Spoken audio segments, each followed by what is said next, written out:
ನಮಸ್ತೆ ವೀಕ್ಷಕರೇ, ಈ ದಿನದ ಪ್ರಮುಖ ಸುದ್ದಿ.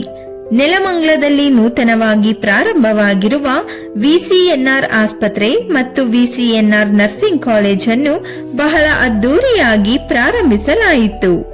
ಈ ಆಸ್ಪತ್ರೆಯ ಉದ್ಘಾಟನೆಯನ್ನು ಶ್ರೀ ಸ್ಫಟಿಕಾಪುರಿ ಮಹಾಸಂಸ್ಥಾನ ಶ್ರೀ ಗುರುಗುಂಡ ಬ್ರಹ್ಮೇಶ್ವರ ಸ್ವಾಮಿ ಮಠದ ಪೀಠಾಧ್ಯಕ್ಷರಾದ ಪರಮಪೂಜ್ಯ ಜಗದ್ಗುರು ಶ್ರೀ ಶ್ರೀ ಶ್ರೀ ಡಾಕ್ಟರ್ ನಂಜವಧೂತ ಮಹಾಸ್ವಾಮೀಜಿಯವರು ತಮ್ಮ ಅಮೃತ ಹಸ್ತದಿಂದ ನೂತನ ಆಸ್ಪತ್ರೆಗೆ ಚಾಲನೆ ನೀಡಿದ್ದರು.